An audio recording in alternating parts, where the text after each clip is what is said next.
Simulador de ciclo de Otto. En un ciclo termodinámico, el sistema vuelve a su estado inicial tras pasar por varios procesos termodinámicos, es decir, al final tiene la misma energía que al principio. Un ejemplo es el ciclo de Otto, que sigue el motor de explosión de un coche de gasolina. A lo largo del sistema realiza un trabajo, y es que mueve las ruedas del coche. A partir del calor de la combustión de la gasolina, que es el foco caliente, y el calor que sobra es absorbido por un refrigerante poco frío. En esta simulación descubriremos el funcionamiento del ciclo de Otto en un motor de 4 tiempos. En el primer paso del ciclo de Otto, la válvula de admisión deja pasar la mezcla de gasolina y aire mientras el pistón baja del punto superior al punto inferior. Es un proceso a presión constante, por lo tanto es un proceso isobárico. El giro de la cigüeñal proviene de su propia inercia, salvo que el motor esté parado, entonces un motor eléctrico de arranque lo mueve. Durante el segundo paso, la mezcla de aire y gasolina es comprimida, sin intercambio de calor. Esto es un proceso adiabático.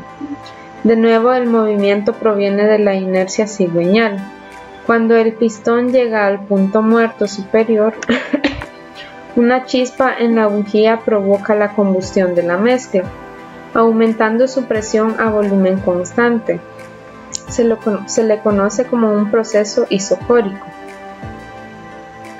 En el tercer paso del ciclo de Otto, el gas se expande sin intercambio de calor. Esto es un proceso adiabático, produciendo trabajo mecánico sobre el pistón, que a su vez mueve la biela y esta el cigüeñal. La inercia de este movimiento es la que se aprovecha el resto de los pasos. En el cuarto y último paso, mientras el pistón está en el punto muerto inferior, un refrigerante en las paredes del motor enfría el gas y reduce su presión. Se le conoce como proceso isocórico. Después se abre la válvula de escape del pistón y sube expulsando el gas a presión atmosférica. A esto lo conocemos como proceso isobárico. A partir de aquí, el proceso vuelve al paso 1 y se repite el ciclo, porque es un ciclo termodinámico. Simulación en el ciclo de Carnot. El ciclo de Carnot cuenta con 4 diferentes etapas, en la cual la primera de ellas, la cual está representada en color rojo, es la expansión isotérmica. En esta etapa podemos observar que la presión va de una presión alta a una presión baja y que el volumen aumenta, pero en este caso, en esta etapa, su temperatura permanece totalmente constante. En la segunda etapa de este ciclo tenemos la expansión adiabática, esta muy parecida a la anterior, de que su presión disminuye, el volumen aumenta, pero con la diferencia de que su temperatura en esta etapa disminuye.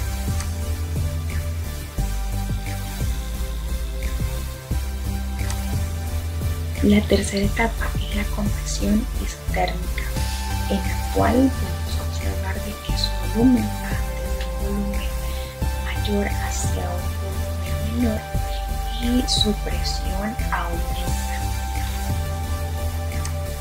Pero en ese caso la temperatura, si pudieron observar, se mantiene también constante.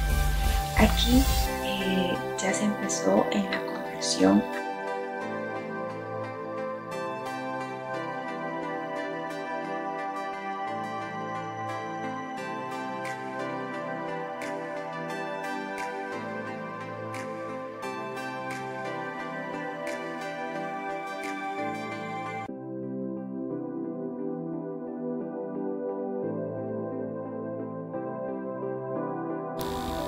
Ejercicio propuesto. Un refrigerador de Carnot funciona con 18 moles de un gas ideal monoatómico. realizando ciclos en un tiempo de 2 segundos. Las temperaturas de los focos son de 450 Kelvin y 150 Kelvin, consumiendo una potencia de 60 kilowatts. Primera interrogante. Dibuja el ciclo en un diagrama de presión-volumen, especificando las transformaciones que lo componen. Calcula la eficiencia. Literal B. Calcula el calor intercambiado en cada etapa y la relación entre los volúmenes en una compresión isotérmica. Literal C. Calcula la variación de entropía del gas en cada transformación y en el ciclo. Calcula la variación de entropía del universo. Y por último, literal D. Sabiendo que después de la expansión isotérmica el volumen del gas es de 0.5 metros cúbicos. Calcular la presión y el volumen después de la compresión adiabática. Literal A. Vamos a dibujar el ciclo de Carnot en un diagrama de presión sobre volumen y vamos a especificar las transformaciones que lo componen y calcular la eficiencia. En la gráfica podemos observar que tenemos del punto 1 al punto 2 un proceso de expansión adiabática, del punto 2 al punto 3 un proceso de expansión isotérmica y del punto 3 al 4 una compresión adiabática y por último el punto 4 y punto 1 una compresión isotérmica. Luego vamos a ver los datos que nos muestra el ejercicio. En este caso la temperatura 1 igual a 450 Kelvin, temperatura 2 de 150 Kelvin. Con esos datos podemos encontrar la eficiencia, que sería igual a temperatura 2 sobre temperatura 1 menos temperatura 2. En este caso nos daría 0.5. Y como tanto el denominador como el numerador contienen las mismas unidades, entonces se nos eliminan quedando la respuesta sin una unidad. En el literal B nos pide que calculemos el calor intercambiado en cada una de las etapas y también en relación entre los volúmenes en la compresión isotérmica. Para este interrogante vamos a utilizar el dato de la presión, que son 60 kilowatts, el dato del tiempo, que son 2 segundos, y el número de mol, que sería en este caso 18. Primero vamos a utilizar esta ecuación, que es presión igual a trabajo sobre tiempo, y vamos a despejar buscando el trabajo. En este caso, como el trabajo está dividiendo el tiempo, va a pasar al otro lado a multiplicar y nos quedaría que el trabajo es igual a la presión por tiempo, y en ese caso al hacer la operación nos quedaría de 120 por 10 a la 3 joules como trabajo consumido. Y utilizando la fórmula de ecuaciones igual al trabajo 2 sobre el calor 2 sobre el tiempo, que nos daría un total de 0.5, el calor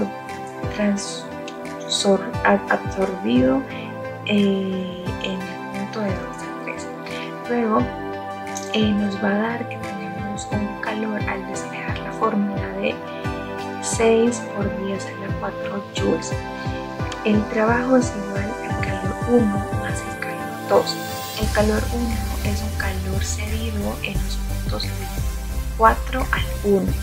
Vamos a despejar nuestra fórmula y nos va a quedar que el calor 1 es igual a 120 por 10 a la 3 menos 6 por 10 a la 4.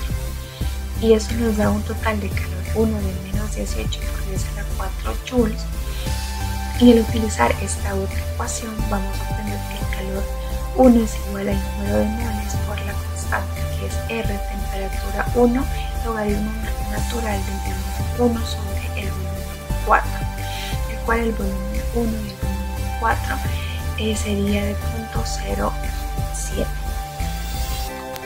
Literal D. Sabiendo que después de la expansión isoterma el volumen del gas es igual a 0.5 metros cúbicos, primero calcular la presión y el volumen después de la compresión adiabática. Tenemos un volumen de 0.5 metros cúbicos y la temperatura 3 es igual a la temperatura 2, que es 150 Kelvin, y el gamma de 1.67, que es un monoatómico. Tenemos la compresión adiabática del punto 3 al punto 4.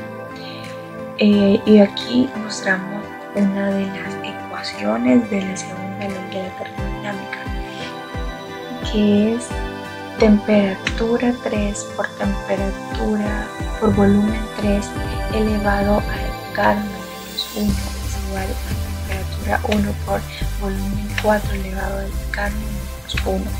Despejando nuestra ecuación y buscando el volumen 4, obtenemos que la temperatura 3 multiplicada por el volumen 3 elevado al gamma menos 1 sobre temperatura 1, todo ello elevado a 1 sobre gamma menos 1, nos da un resultado de 0.097 metros cúbicos, obteniendo de esa manera el volumen después de la compresión adiabática. Ahora vamos a encontrar y a calcular la presión. La fórmula para encontrar la presión en un gas ideal es igual a la presión por el volumen igual al número de moles por la constante R por la temperatura. En este caso, como ya conocemos todos los datos con excepción de la que estamos buscando, que en este caso sería la presión, como el volumen está multiplicando con presión, pasaría al otro lado dividiendo. En este caso nos quedaría presión 4 sobre el número de moles por R, temperatura 1, todo ello sobre volumen 4, y nos daría un resultado de 6.9 por 10 a la 5 pascales.